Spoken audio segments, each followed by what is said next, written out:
এবার আসো আমরা নাম্বার 7টা দেখবো। দেখো নাম্বার 7 এর কোশ্চেন হচ্ছে find the area of the following quadrilaterals using method 2। তো এখানে আমাদের 4টা কোশ্চেন দেওয়া আছে, তার মধ্যে আমি একটা সলভ করে দিই, বাকিগুলো তোমরা নিজেরাই সলভ করতে পারবা ইনশাআল্লাহ। ঠিক আছে? আচ্ছা, তো মেথড 2 বলতে কোনটাকে বোঝাচ্ছে বলো তো? আমরা ট্রায়াঙ্গেলের যে ফার্স্ট যে ফর্মুলাটা পড়লাম মেথড 1, তারপর মেথড 2 যেটা পড়ছি, মানে ভার্টিসেস গুলো ডাইরেক্ট ইউজ করে যেটা আমরা এরিয়া বের করি সেটা। তো সেটা ক্ষেত্রে তো আমরা কোয়াড্রিলাটারালস এর জন্য একটা আলাদাভাবে মডিফাই করছি, তো সেটা। ঠিক আছে, তো চলো আমরা এটা সলভ করে দেখি। আচ্ছা, নাম্বার 7। তাহলে আমি এখানে তোমার লিখবা যে গিভেন দ্য পয়েন্টস, সুন্দর করে লিখবা, লেখার পরে এরিয়া লিখবা। আমি ডিরেক্ট এখান থেকে উঠাচ্ছি, দেখো এরিয়া ইজ ইকুয়াল হচ্ছে হাফ। তাহলে আমাদের প্রথমে হবে 0, তারপর হবে -2, তারপর হলো 6, তারপর হচ্ছে 4, আবার 0। ঠিক আছে, তারপর হচ্ছে 0, 4, হ্যাঁ 4, 1, তারপর হচ্ছে আবার 0। কিন্তু চেক করে নেই, 0 - 2 6 4, 0 - 2 6 4, আর হচ্ছে 0 4 4 1। ওকে, 0। তো আসলে এটা সলভ করে নেই। হাফ, দেখো এটা তো আমাদের 0 আসবে, এটা আসবে -8, এটা আসবে হচ্ছে +6, এটা আসবে 0। এবার -0, -16, -24, এটা তো 0ই, -0। ওকে, হাফ। এবার আসো বাকিটা আমরা ক্যালকুলেটরে প্রেস করি। তাহলে -8 +6 -16 -24, তো আমাদের আসছে কত? -42। তো মাইনাস সাথে চলে যাবে, তাহলে থাকবে হচ্ছে কত? 42/2। তাহলে আমরা এখানে পাচ্ছি কত? 21 স্কয়ার ইউনিট। 21 square unit. বুঝতে পারছো বিষয়টা? 21 স্কয়ার ইউনিট। ঠিক আছে, একটু দেখে নাও।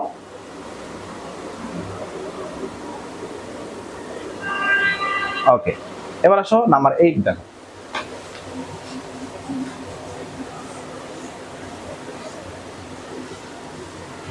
দেখো নাম্বার 8 এ বলছে show that the area of the polygon with the vertices of A, B, C, D, E। আচ্ছা, তো এখানে আমাদের একটা পলিগন দেওয়া আছে, সেটা হচ্ছে পেন্টাগন, মানে 5টা ভার্টিসেস দেওয়া আছে এরকম 1 2 3 4 5। হ্যাঁ, ঠিক আছে, ধরো এটা A, B, C, D, E, 5টা ভার্টিসেস এভাবে দেওয়া আছে। আচ্ছা, তো এখন আমাদের এটা এরিয়া বের করতে বলছে। আসলে এটা বইয়ের মধ্যে এভাবে দেওয়া আছে, area, the area of the polygon vertices is 11 square unit. এটা আমি আসলে উঠাই নাই, 11 স্কয়ার ইউনিট। দেখি তো, 11 স্কয়ার ইউনিট। হ্যাঁ, আচ্ছা, তো এইটার এরিয়া আমাদের বের করে দেখতে হবে এটা 11 স্কয়ার ইউনিট আসে কিনা। তো আমরা কিভাবে বের করব? এটাকে আমরা দুই ভাবে করতে পারি। আমরা যদি ট্রায়াঙ্গেলের ফর্মুলা ইউজ করি, তাহলে এখানে এইটুকু এরিয়া বের করব, তারপর হচ্ছে এইটুকু এরিয়া বের করব, এবং এটা এরিয়া বের করব। তিনটা আলাদাভাবে তিনটা ট্রায়াঙ্গেলের এরিয়া বের করে অ্যাড করে দিলেই 11 স্কয়ার ইউনিট আসবে। ঠিক আছে, তারপরে আমাদের সেকেন্ড মেথড হচ্ছে, আমরা ওই তো ট্রায়াঙ্গেলের যে ফর্মুলাটা, এটাকে আমরা কি করছিলাম বলতো? কোয়াড্রিলাটারালসের জন্য আমরা এটাকে মডিফাই করছিলাম। তো সেম ভাবে আমরা এই পেন্টাগনের জন্য কি করব? আমরা এটাকে মডিফাই করতে পারবো, মানে একই রকম। যেমন আমরা দেখে দিই, আমরা যদি এইভাবে লিখি ট্রায়াঙ্গেলের ক্ষেত্রে x1 x2 x3 x1, তাই না? এটা লিখি তো। আর 4টা পয়েন্ট তাহলে কি করি বলতো? x3 x4 x1 লিখি, হ্যাঁ। আচ্ছা, তাহলে 5টা পয়েন্ট থেকে কি করব? তাহলে আমরা এখানে x5 লিখবো, আবার x1। ঠিক আছে, তাহলে y1 y2 y3 y4 y5 আবার y1। ঠিক আছে, তাহলে এই ফর্মুলার মধ্যে অ্যাপ্লাই করে দিলেই, দেখো আমরা এখানে অ্যাপ্লাই করে দিই, 8 হাফ থাকলো। দেখো x1 কত আছে এখানে? দেখো x1 আছে 2, তারপর আছে 3, তারপর আছে 2, তারপর আছে -1, তারপর আছে -2, আবার 2। ওকে, আচ্ছা, এবার আছে -3, তারপর আছে -1, তারপর আছে 0, তারপর আছে 1, -1, আবার -3। এখন এটাকে ক্যালকুলেট করো। হাফ থাকলো। তাহলে -2, 0, +2, মাইনাস মাইনাসে প্লাস, আবার +1, মাইনাস মাইনাসে +6, ওকে। ওটার দিক থেকে আসো, -2 হয়ে গেল +2, -2 হয়ে গেল +2, এটা তো 0ই, এটা -2 হয়ে গেল +2, এটা -9 হয়ে গেল +9। ঠিক আছে, এখন এটাকে আমরা সলভ করব। ক্যালকুলেটর প্রেস করবো একবারে, -2 +2 +1 +6 +2 +2 +2 +9, হ্যাঁ 22। তাহলে হাফ এখানে আসছে 22, তাহলে 22 ডিভাইড বাই 2 ইকুয়াল আছে 11 স্কয়ার ইউনিট। ঠিক আছে, তাহলে যদি আমরা আলাদাভাবে বের করতাম তাহলে কিন্তু আমাদের একটা টাইম কনজিউমিং হতো, তাই না, অনেক সময় লাগতো। তো আমরা এইভাবে এই ফর্মুলা ইউজ করে বের করলে সহজেই চলে আসবে। ঠিক আছে, তো এবার আসো আমরা নাম্বার 9টা দেখবো, আমাদের লাস্ট ম্যাথ। ঠিক আছে, আগের বছর থেকে এবারে তোমাদের ম্যাথ কয়েকটা কমাই দিছে। 11-2 তে আরো ম্যাথ ছিল।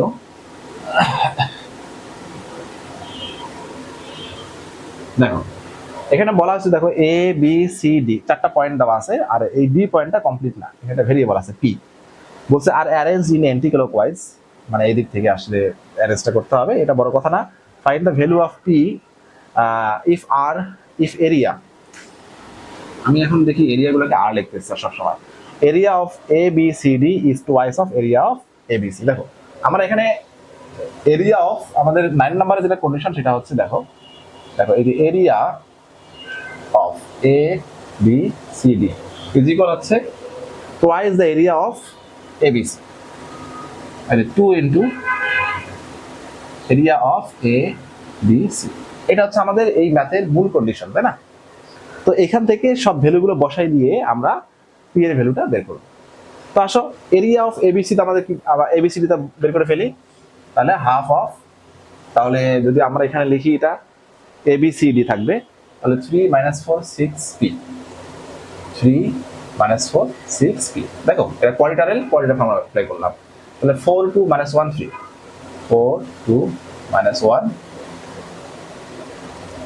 এটা ভুল করে ফেলছি, এই যে 3টা আবার লিখতে হবে এখানে। 4 2 - 1 3 আবার 4। ঠিক আছে, তাহলে 2 ইন্টু, তো এই 2 তো কেটেই যায়, তো রাখা দরকার কি,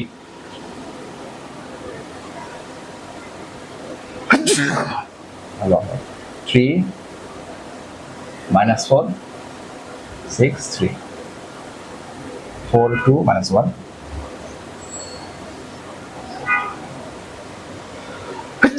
ওকে, তাহলে আসো আমরা এখন সলভ করবো এটাকে। ঠিক আছে,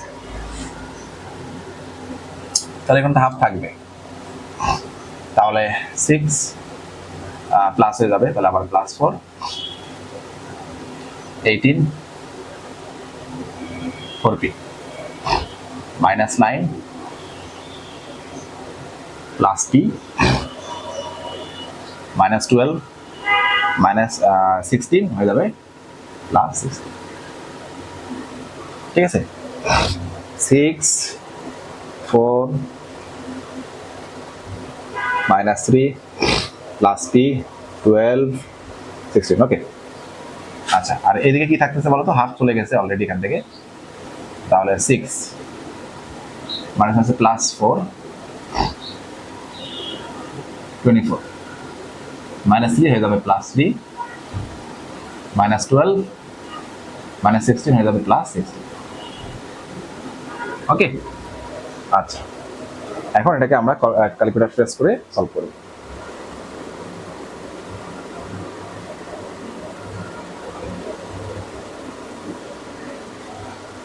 দেখো এই যে 4p আর p, এটা কত আসছে বলো তো, এটা আসবে হচ্ছে আমাদের 5p। হ্যাঁ, বাকিগুলো এখন অ্যাড করি।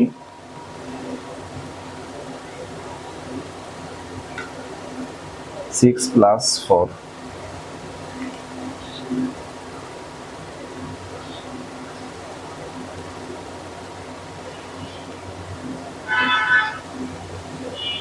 23 ওকে। আর এখান থেকে কত আসতেছে বলো তো? 6 প্লাস 4 24 প্লাস 3 মাইনাস 12 প্লাস, এখান থেকে আসতেছে আমাদের 41, এটা পজিটিভ রেখে দিলাম। দেখো তো তোমাদের ক্যালকুলেশন ঠিকঠাক আছে কিনা।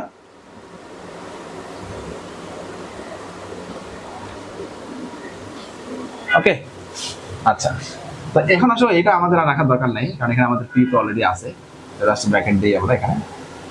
তাহলে এই টুটা ওদিকে দিয়ে মাল্টিপ্লাই করে দিই, তাহলে 41 ইন্টু 2 কত হয় বলতো? 282 কত আসবে? 82। এখন আমরা ক্যালকুলেট করব পি ভ্যালু বের করব, তাহলে 5p ইকুয়াল কত আসবে? 82 মাইনাস 23